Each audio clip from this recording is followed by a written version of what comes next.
পর্যটন নগরী কক্সবাজারের মুক্তিযোদ্ধা মাঠে শুরু হয়েছে তারুণ্যের উৎসব বইমেলা। এ শুধু গ্রন্থমেলা নয়, এ এক প্রাণের মেলা। প্রতিটি দিন গড়াচ্ছে আর মেলায় ভিড় বাড়ছে। বিকাল থেকে স্টল প্যাভিলিয়নগুলোতে বাড়তে শুরু করে ক্রেতা দর্শনার্থীদের সমাগম। বন্ধু, পরিবার পরিজন কিংবা প্রিয় মানুষকে সঙ্গে নিয়ে আসছেন মেলায়। আছে শিশুসহ শিক্ষার্থীদের সরব উপস্থিতি। আসছি, বই নিব, এখনো দেখতেছি, এখনো নিই নাই। বাচ্চাদের জন্য বই কিনছে প্রচুর। এই প্রথম এত বড় করে বইমেলা, আমরা এসে খুব ভালো লাগছে। বইপ্রেমীরা আসছেন, বই দেখছেন, বই কিনছেন অনেকেই। এতে বেশ খুশি লেখক ও প্রকাশকরা।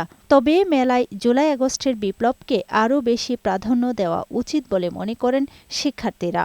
এই অভ্যুত্থানের আমি মনে করি এখানে যে বইগুলা এবং যাদের যে সিরকুটগুলা রাখা হয়েছে মনে করি আরও থাকা দরকার ছিল।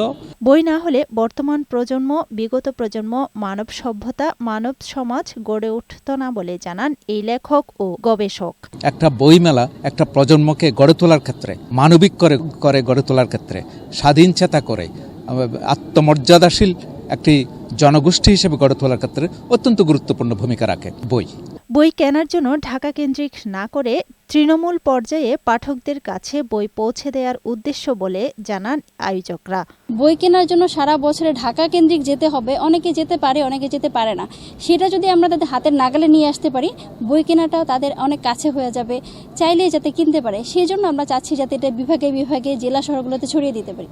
সংস্কৃতি বিষয়ক মন্ত্রণালয়ের পৃষ্ঠপোষকতায় জাতীয় গ্রন্থ কেন্দ্রের আয়োজনে 10 দিনব্যাপী বইমেলায় 74টি স্টল অংশ নিচ্ছে।